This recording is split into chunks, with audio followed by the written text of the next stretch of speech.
Have you ever sat awake at night, staring at the ceiling, thinking about the future? Maybe it's bills, health, your children, or just the uncertainty of what tomorrow holds.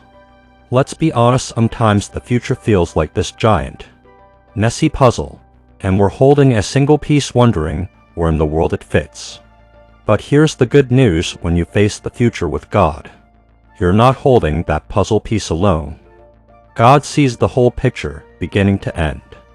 Now, I don't know about you, but when I think about the future, my brain immediately runs to worst case scenarios. What if this happens? What if that doesn't work out? It's like my mind thinks it's auditioning for a drama series. But the Bible reminds us in Jeremiah 29:11, "For I know the plans I have for you, declares the Lord, plans to prosper you and not to harm you, plans to give you a hope and a future." That means your story isn't being written by fear, but by the hand of a faithful God. So let's break this down. Facing the future with God starts with trust. Trust sounds simple until you're actually tested. It's like saying, "Sure, I trust this chair will hold me up," but you don't really prove it until you sit down. In the same way, trusting God is about leaning your full weight on Him, especially when the ground looks shaky. The Bible is packed with people who faced uncertain futures. Think of Abraham. God told him, "Leave everything familiar and go to a land I'll show you." Imagine the conversation at dinner that night. "Honey, pack up. We're moving." Where? No clue, but God said He'd show us on the way. That's faith. Or consider the disciples. Jesus told them to follow Him without giving them a 5-year career plan. They didn't know the details, but they knew the one leading them. And that's the key. Our confidence isn't in knowing all the details of tomorrow. Our confidence is in knowing who holds tomorrow. Now let's get practical. How do you actually face the future with God in everyday life? First, anchor yourself in His Word.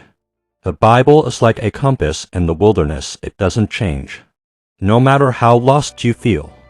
Second, pray honestly. Prayer isn't about giving God a business plan. It's about aligning your heart with His. Third, surround yourself with godly community. Facing the future is a lot less scary when you're not walking alone. Let me share something personal. There was a time in my life when I had no idea what the next season would look like. Everything felt like quicksand. But looking back now, I can see how God was weaving things together, closing some doors, opening others, and teaching me to depend on Him instead of my own plans. At the time, it felt chaotic, but now it looks like grace. And isn't that often how it works?